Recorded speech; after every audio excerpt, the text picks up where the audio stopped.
আসসালামু আলাইকুম। গত ভিডিওতে আমরা দেখেছিলাম Google Tag Manager কিভাবে আমাদের ওয়েবসাইট থেকে ডেটা কালেক্ট করে এবং সেই ডেটাগুলো আমাদের আ বিভিন্ন প্ল্যাটফর্মের কাছে সেন্ড করে। তো মূলত আমরা দেখি নাই, আমরা কনসেপ্ট বুঝেছিলাম যে Google Tag Manager কিভাবে এই প্রবলেমটা সলভ করেছিল। তো আজকে আমরা একটু কনসেপচুয়ালি বুঝবো যে Google Tag Manager এর আসলে ভিতরে ইন্টারনাল লুকটা কেমন হয়। তাহলে চলেন আমরা দেখি। আচ্ছা, এইটা হচ্ছে আমাদের Google Tag Manager অ্যাকাউন্ট। একটা ইমেইল দিয়ে আপনি একটাই Google Tag Manager account create করতে পারবেন। অ্যাকচুয়ালি আপনাকে ক্রিয়েট করতে হবে না। আপনি জাস্ট সাইন ইন করলেই হয়ে যাবে। তো এই হচ্ছে আমাদের Google Tag Manager অ্যাকাউন্ট। তো এটা হচ্ছে Google Tag Manager অ্যাকাউন্টের কন্টেইনার, যেটা আমাদের ভিতরে সবকিছু রাখছে। এখন একটা Google Tag Manager অ্যাকাউন্টের ভিতরে আপনি অনেকগুলো অ্যাকাউন্ট বানাইতে পারবেন। এগুলোকে বলে আপনার বিজনেস অ্যাকাউন্ট, বা আপনার একেকটা বিজনেসের জন্য আপনি একেকটা অ্যাকাউন্ট বানাইতে পারবেন। ফর এক্সাম্পল, আপনার অনেকগুলো বিজনেস আছে। তো বিজনেস 1 এর জন্য অ্যাকাউন্ট 1, বা বিজনেস 2 এর জন্য অ্যাকাউন্ট 2, অথবা আপনি যদি ফ্রিল্যান্স সার্ভিস দিয়ে থাকেন তাহলে এরকমও হইতে পারে যে আপনার ক্লায়েন্ট 1 এর জন্য এই অ্যাকাউন্ট, ক্লায়েন্ট 2 এর জন্য এই অ্যাকাউন্ট। যদিও এটা হয় না। মেক্সিমাম সময় ক্লায়েন্টের অ্যাকাউন্টে কাজ করতে হবে। তো এগুলো হচ্ছে আমাদের একেকটা অ্যাকাউন্ট আমাদের একেকটা বিজনেসের জন্য।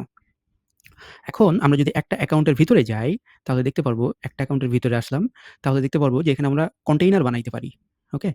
তো এই কন্টেইনার গুলো হচ্ছে বিভিন্ন কাজের জন্য হতে পারে। তবে আমাদের মূলত ট্র্যাকিং এর জন্য ২ টা কন্টেইনার আমরা ইউজ করব। একটা হচ্ছে ওয়েব কন্টেইনার, আরেকটা হচ্ছে সার্ভার কন্টেইনার।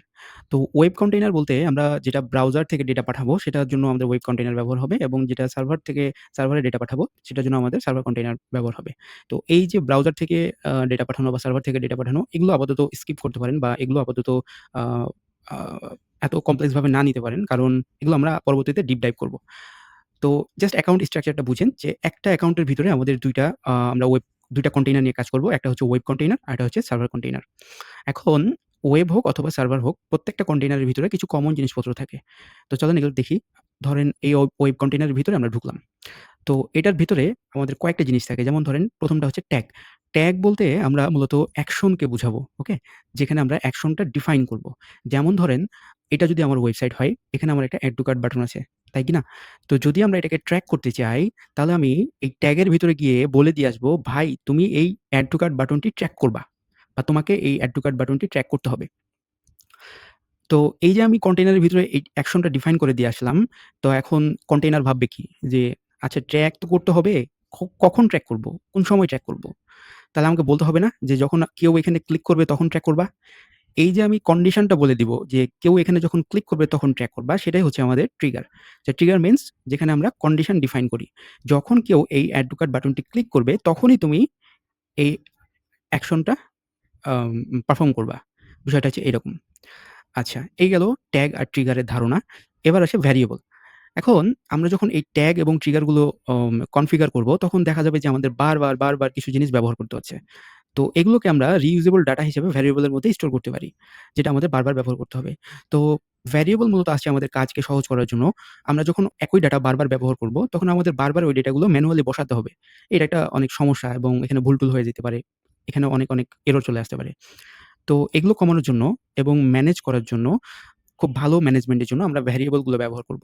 এই ভ্যারিয়েবল গুলো ব্যবহার করার ফলে আমরা খুব ইজিলি আমাদের ট্যাগ এবং ট্রিগার গুলো কনফিগার করে ফেলতে পারব, কোন রকম এরর ছাড়া। আচ্ছা, এবার আসে টেমপ্লেট। দেখেন, আমরা যখন ট্যাগ এবং ট্রিগার গুলো কনফিগার করব এবং এই যে অ্যাকশনটা যখন ডিফাইন করব, তখন তো আমাদের এই ট্যাগ ম্যানেজার থেকে আমাদের Facebook একটা প্ল্যাটফর্মের কাছে ডেটা পাঠাতে হবে, তাই না? তো এই যে ডেটাগুলো পাঠাবো, এটার জন্য আমাদেরকে তো কোড লিখতে হবে, তাই না? তো এই কোডগুলো আমাদেরকে লিখতে হবে না। এই কোডগুলো টেমপ্লেট আকারে রেডি করা আছে। তো টেমপ্লেট তাহলে কি? টেমপ্লেট হচ্ছে একটা রেডি কোড ব্লক, যা আমাদের কনফিগার করে Facebook অথবা Google Analytics 4 এর কাছে ডেটা পাঠাতে হবে। তার মানে আমাদেরকে এখানে কোডিং এ অ্যাকচুয়ালি হাত দিতে হবে না। আমরা just tag, trigger, variable configure করেই আমরা ডেটাগুলো আমাদের Google Tag Manager থেকে বিভিন্ন প্ল্যাটফর্ম, যেমন Facebook হইতে পারে, বা আ Google Analytics 4 হতে পারে, TikTok হতে পারে, সবার কাছে আমরা ডেটাগুলো সেন্ড করে দিতে পারবো। আচ্ছা, এবার আসে ফোল্ডার। তো এই ফোল্ডার হচ্ছে আমরা যে এতগুলো ট্যাগ, ট্রিগার বা ভ্যারিয়েবল অথবা আমাদের টেমপ্লেট গুলো যে ডিফাইন করব, টেমপ্লেট না, মূলত ট্যাগ, ট্রিগার এবং ভ্যারিয়েবল। তো এগুলো যে আমরা লিখব, তো একেকটা ইভেন্টের জন্য তো আমাদেরকে একেকটা সেট এগুলো বানাতে হবে, তাই না?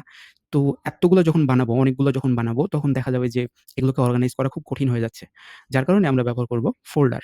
ওকে? তো ফোল্ডার ওয়াইজ আমরা যদি সাজায় রাখি, তাহলে আমাদের প্রত্যেকটা জিনিস খুব সুন্দরভাবে অর্গানাইজ থাকবে। তাতে করে হবে কি আমরা খুব সহজেই আমাদের পরবর্তীতে যখন কাজ করব বা কোনো কিছু চেঞ্জ করার প্রয়োজন হবে আমরা এটা করতে পারব। তো এই গেল কনসেপচুয়াল ওভারভিউ। তো চলেন আমরা বাস্তবে একটু দেখি যে আমাদের Google Tag Manager টা অ্যাকচুয়ালি এইরকমই দেখতে হয় কিনা বা এই স্ট্রাকচারেই আসে কিনা। তাহলে আমরা একটু আমাদের ব্রাউজারে যাই। নতুন একটা অ্যাকাউন্ট নিচ্ছি যাতে করে আপনার দেখতে সুবিধা হয়। আমরা লিখি Google Tag Manager, এটাতে চাপ দেই। এখন আপনাকে জাস্ট যদি আপনার ইমেইল সাইন ইন থাকে তাহলে আপনাকে জাস্ট এখানে সাইন টু ট্যাগ ম্যানেজার এখানে ক্লিক করলেই হয়ে যাবে। তো যখন আপনি ১ম এভাবে লগইন করবেন তখন আপনাকে এই যে অ্যাকাউন্ট করতে বলবে। এই যে অ্যাকাউন্টস এর আন্ডারে আপনার অনেকগুলো অ্যাকাউন্ট থাকবে এবং এখান থেকে আপনাকে নতুন করে অ্যাকাউন্ট করতে বলবে। তো আমরা একটু ব্যাকে যাই। আমরা যেহেতু কনসেপচুয়াল ওভারভিউ নিচ্ছি, তো আমরা পরবর্তীতে ইমপ্লিমেন্টেশন এ যাবো তখন আমরা দেখাবো কিভাবে অ্যাকাউন্ট ক্রিয়েট করব বা পরবর্তী কাজগুলো কিভাবে করব। আপাতত আমরা কনসেপচুয়াল ওভারভিউ নেই। আমরা এটার সাথে মিলাবো। ওকে? Google Tag Manager এটার সাথে এটার ভিতরে আমরা অনেকগুলো অ্যাকাউন্ট ক্রিয়েট করতে পারি। তো আমরা যদি এইখানে যাই তাহলে এখানে আমরা দেখতে পাচ্ছি আমাদের এখানে একটাও অ্যাকাউন্ট নাই। তাহলে আমরা এরকম একটা আম ওপেন করি। Google Tag Manager ওপেন করি যাতে করে আমাদের অনেকগুলো অ্যাকাউন্ট থাকে আমরা একটু ভিজুয়ালাইজ করতে পারি আমাদের প্রবলেমটা। তাহলে এটা হচ্ছে আমার Google Tag Manager অ্যাকাউন্ট। আমরা Google Tag Manager অ্যাকাউন্টের ভিতরে ঢুকেছি এবং আমাদের দেখেন অ্যাকাউন্টের আন্ডারে অনেকগুলো অ্যাকাউন্ট আছে। Timex, Pizza Shop, Duogo-Ware এগুলো একেকটা বিজনেস। ওকে? তো তাহলে আমরা কি দেখতে পাচ্ছি যে ট্যাগ ম্যানেজারের ভিতরে অনেকগুলো অ্যাকাউন্ট থাকতে পারে। অনেকগুলো অ্যাকাউন্ট আছে। আচ্ছা তারপরে কি বললাম যে একটা অ্যাকাউন্টের ভিতরে আমরা ঢুকে দেখি কি আছে। তার মানে কি আমরা কনসেপচুয়ালি দেখতে পাচ্ছি যে আমাদের এই ম্যাপটাতে দেখতে পাচ্ছি যে অ্যাকাউন্টের ভিতরে ঢুকলে আমরা ২ টা কন্টেইনার পাবো। ওয়েব কন্টেইনার এবং সার্ভার কন্টেইনার। তাহলে আমাদের এই যে একটা অ্যাকাউন্ট এটার ভিতরে ঢুকি। এটার ভিতরে ঢোকার উপায় হচ্ছে আমাদের যেকোনো একটা কন্টেইনার এড করতে হবে। আম ক্লিক করতে হবে। তো ধরেন ওয়েব কন্টেইনারে ক্লিক করলাম। এখানে যদি আমরা ক্লিক করি তাহলে দেখেন আমরা কোথায় আছি বলেন তো? এই যে টাইমেক্স এটার ভিতরে আমাদের ২ টা কন্টেইনার আছে। এখানে যদি আমরা হোভার করি দেখব যে এটার ভিতরে ২ টা কন্টেইনার আছে। উপরেরগুলাতে যদি হোভার করি তাহলে আমরা দেখব যে এখানে আমাদের ক্লিক করতে হবে তাহলে এটা দেখাবে। এখানে আমরা যদি ক্লিক করি তাহলে দেখব যে এটার ভিতরে ২ টা কন্টেইনার আছে। একটা হচ্ছে ওয়েব কন্টেইনার, এটা হচ্ছে সার্ভার কন্টেইনার। দেখেন তো মিলছে? একটা হচ্ছে ওয়েব কন্টেইনার, আরেকটা হচ্ছে সার্ভার কন্টেইনার। আচ্ছা, এবার যেকোনো একটা কন্টেইনারের ভিতরে ঢুকি। তাহলে ঢুকলাম। এখান থেকে আমরা ওয়েব কন্টেইনারের ভিতরে চাপ দিলাম। তাহলে এটা হচ্ছে আমাদের ওয়েব কন্টেইনার। আচ্ছা একটু লোড হোক। এই হচ্ছে আমাদের ওয়েব কন্টেইনার। আচ্ছা ওভারভিউ তো ওভারভিউ। এটা তো আমরা বুঝি সবাই যে টোটাল কি আছে না আছে, কয়টা আছে সবকিছু দেখায় এখানে। কোনো ইস্যু থাকলে এটাও দেখায়। আর তার ভিতরে বললাম যে ট্যাগ আছে, ট্রিগার আছে, ভ্যারিয়েবল, ফোল্ডার এবং টেমপ্লেটস। দেখেন তো সবকিছু মিলছে? Tag, trigger, variable, template, folder একই রকমভাবে আছে। তো এই ছিল আমাদের Google Tag Manager এর ওভারভিউ। তো আমরা যেটা বলছিলাম যে ট্যাগের ভিতরে আমরা অ্যাকশন ডিফাইন করি। দেখেন অনেকগুলো অ্যাকশন ডিফাইন করা আছে। পারচেজ এর জন্য অ্যাকশন ডিফাইন করা আছে। ওই যে দেখাচ্ছিলাম এড টু কার্ট এর জন্য অ্যাকশন ডিফাইন করা আছে। বিগিন চেকআউট এগুলোর জন্য আমরা অ্যাকশন ডিফাইন করে রাখছি। এখন এই অ্যাকশন গুলো কখন ঘটবে সেটার জন্য কন্ডিশন সেট করে রাখছি যে ট্রিগার এর ভিতরে দেয়া আছে। ওকে? আবার একই জিনিস আমরা বারবার ব্যবহার করছি যার কারণে আমাদেরকে ভেরিয়েবল বানাইতে হইছে। দেখেন কতগুলো ভেরিয়েবল বানানো আছে।